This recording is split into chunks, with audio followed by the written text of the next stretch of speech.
from Philippine Star. Hi girls, I'm John Milo. Ako yung bawat galaw niyo sinusulat sa Philstar. Muli, isa na namang mainit na patot sa dahan ngayon dahil babalik tayo sa isang kwentong nagpainit at nagkaroon ng komosyon sa social media. Ang banggaan ng bawat kampo, labanan ng mga salita at isang pakikipaglaban para sa respeto. Sa isang panig, mayroon tayong Blooms, ang matapat na mga tagahanga ng BINI. Sa kabilang panig naman, isang malaking news outlet sa Pilipinas, ang Philstar News. At nasa gitna ng lahat, ang panawagan para sa paghingi ng tawad. Nagsimula ang lahat sa isang headline kung saan isang malisyosong haka-haka na binigyang kulay ang isa sanang masayang bakasyon ng mga OPM artists sa La Union at kinasasangkutan ito ng dalawang magagaling na artista na sina Maloy at Rico Blanco. Nasa isang clip lamang ng video habang tumatawid ay binigyang kulay agad ng reporter na ito upang magkaroon ng ingay sa social media. Kaya ang Blooms na kilala sa kanilang matatag na suporta sa BINI ay nagalit. Nagtungo sila sa mga social media platform at nagpatrend ng Twitter at Facebook ng mga hashtags at nagdedemand ng paghingi ng tawad para kay Maloy mula sa Philstar. Malinaw at malakas ang kanilang mensahe. Si Maloy ay isang talento at respetadong artista at deserve naman irespeto lalo na't umaambag ang grupo nila sa OPM music natin ngayon sa Pinas. Nagkaroon naman ng mainit na sagutan sa social media at ibinahagi ng mga tagahanga ang kanilang galit, pagkabigo at pagkadismaya. Tinanong nila ang epekto ng irresponsableng pag-uulat at ang reputasyon ng isang batang artista. Iginiit nila na may pananagutan ang Philstar na maging eksakto at may paggalang, lalo na sa isang sumisikat pa lamang ng mga batang artista na tinagurian nating Nations Girl Group. Pero tila walang pagsisisi sa kabilang kampo ng Philstar dahil nag-post din ito sa kanyang social media account kung saan trending ang hashtag Philstar apologize to Maloy.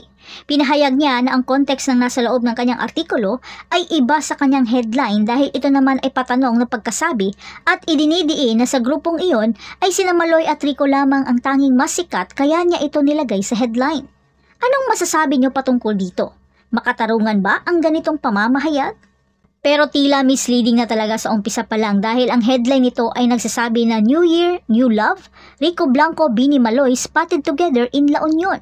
Habang ang nasa picture ay simpleng pagtawid lamang at krinap pa ang ibang kasama nilang OPM artist. At talagang intensyon nito na kulayan at gawing malisyoso ang simpleng video clip ng isang fan ni Maloy. At nang sila ay sinupalpal ni Maloy sa X, kaya binago nila agad ang headline at ito'y naging Rico Blanco, BINI Maloy spotted together in La Union. Period. Kaya mga Blooms, hindi kumbinsido at patuloy na nakikibaka sa tamang pamamahayag at respeto sa mga artista. Pero actually, hindi lang ito tungkol sa isang artikulo. Tungkol ito sa kapangyarihan ng isang fanbase. Ipinapakita ng mga Blooms na hindi lang sila mga tagahanga.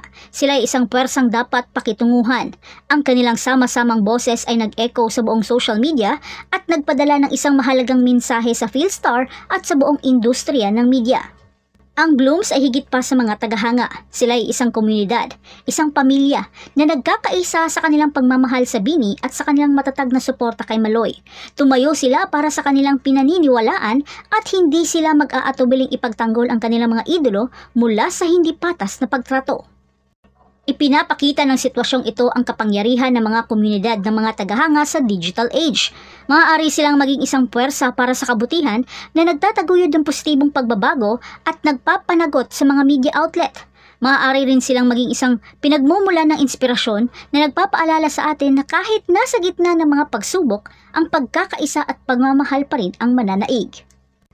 Ang komosyon sa pagitan ng Blooms at Philstar ay isang paalala na ang kapangyarihan ng isang komunidad ng mga tagahanga ay maaari maging isang makapangyarihang pwersa. Isang paalala rin na ang respeto at pananagutan ay mahalaga sa landscape ng media. Ano ang mga saloobin mo sa sitwasyong ito? Hindi daw ako maganda. Baka malayo laang. Ako'y lalapit mamaya. Inay, kayo tumingin sa akin. Ba't ka naiyak ang inay?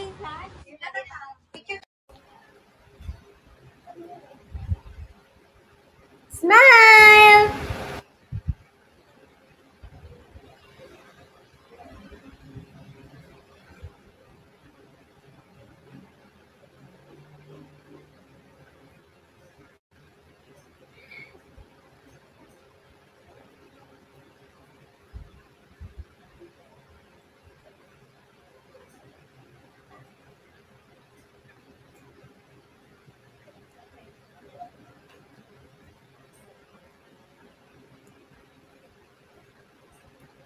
Congratulations, Pini! Okay. But, mabubusog tayong lahat sa napakagandang tugtugan. 5 awards. Na darating pa sa atin from this point on until we get done with our